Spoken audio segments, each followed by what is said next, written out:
तो hello my friends, welcome to new platform that is dream I and आप सभी को पता होगा एक न्यू टीजीटी साइंस के लेकर सीरीज में करने के लिए जा रहा हूं और बहुत जल्दी स्टार्ट हो जाएगा। 2-3 दिन के बाद शायद स्टार्ट हो सकता है। तो बहुत सारे बच्चे अभी तक ज्वाइन हो रहे हैं, इसलिए मैं थोड़ा सा वेट कर दिया हूँ। उसका ज्वाइन होने के बाद हम स्टार्ट कर लेंगे और हार्डली इस संडे शायद स्टार्ट हो सकता है। तो इसलिए बिफोर दैट वन मैं कुछ यहाँ पे क्वेश्चन आंसर सीरीज ही रखा हूँ। जो प्रीवियस ईयर का आपको क्वेश्चन आया था, कुछ छोटे छोटे क्वेश्चन आपके साथ शेयर कर रहा हूँ बस, और कुछ नहीं। हाँ, ये क्वेश्चन में आपको बहुत सारे अच्छे चीज़ भी मिलेगा। बहुत अच्छा इंटरेस्टिंग फैक्ट भी मैं रख दिया हूँ एक क्वेश्चन के रिगार्डिंग।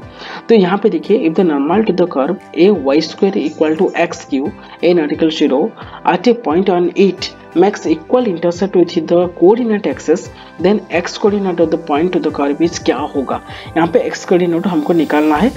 और आप सभी को पता होगा ये एप्लीकेशन डिफरेंशिएशन का टेंजेंट नॉर्मल चैप्टर से आया है। और टेंजेंट नॉर्मल इस टाइप का इंटरसेप्ट फॉर्म को लेकर हमने बहुत सारी प्रॉब्लम किए हैं।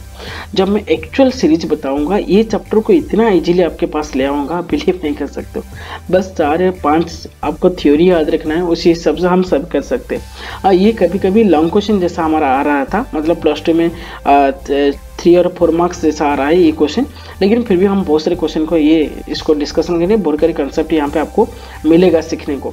तो हमारे पास कर्व क्या है, a y square equal to x cube, और इसका नॉर्मल हमारा इंटरसेप्ट कर रहा है विथ कोऑर्डिनेट एक्सिस।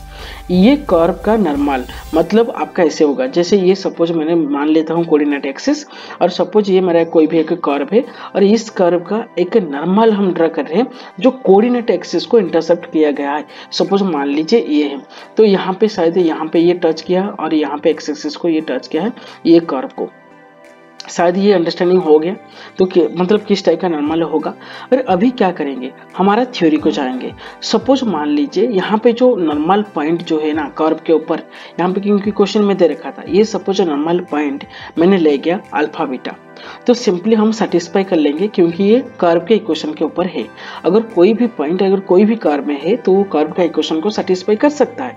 तो यहाँ पे सपोज मेरा अल्फा बीटा पॉइंट कर्व के ऊपर है, तो अगर ये इक्वेशन को मैं सेटिस्फाई कर लूँ तो ये हो गया मेरा alpha beta square a beta square equals to alpha q. और ये इक्वेशन नंबर 1 दे दीजिए क्योंकि ये फ्यूचर में यूज होगा। यहाँ पे सिंपल एक्स इंटरसेप्ट पूछा है, मतलब ये पॉइंट चाहिए मेरे को, एक्स इंटरसेप्ट इतना लेंथ मेरे को चाहिए। तो ये लेंथ के लिए मेरे को पहले ये नॉर्मल का इक्वेशन लाना होगा।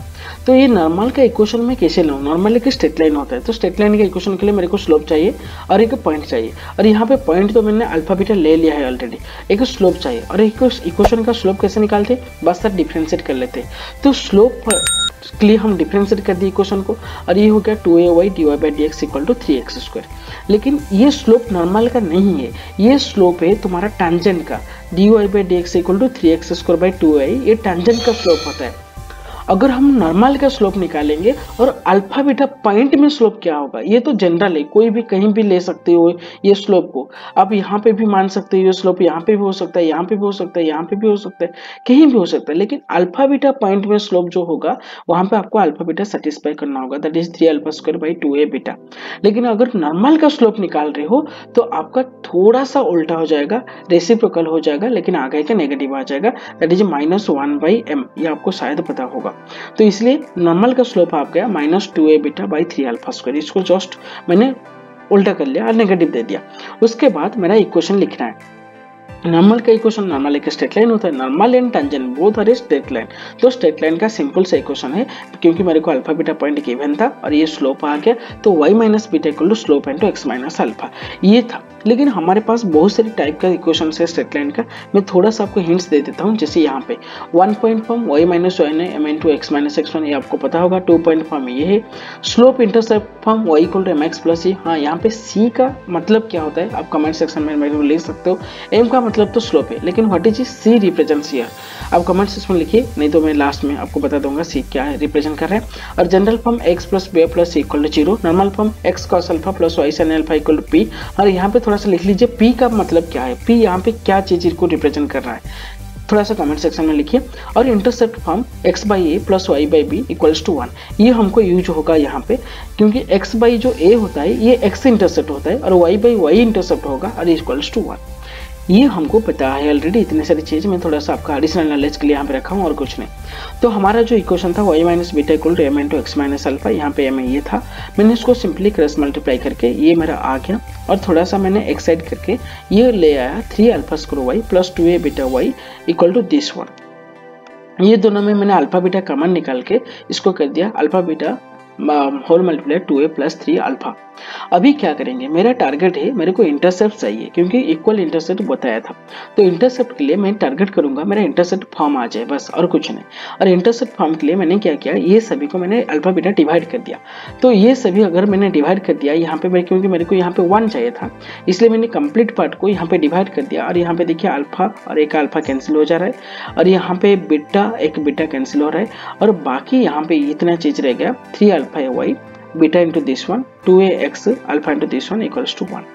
हाँ, यहाँ पे जो y एंड x है, मेरे को ये एक्चुअली y x चाहिए। ये जो 3 अल्फा और 2a है, इसको मेरे को नीचे लाना है, इसलिए मैंने क्या कर दिया, कंप्लीटली मैंने इंटरसेप्ट फॉर्म में अभी कन्वर्ट कर दिया।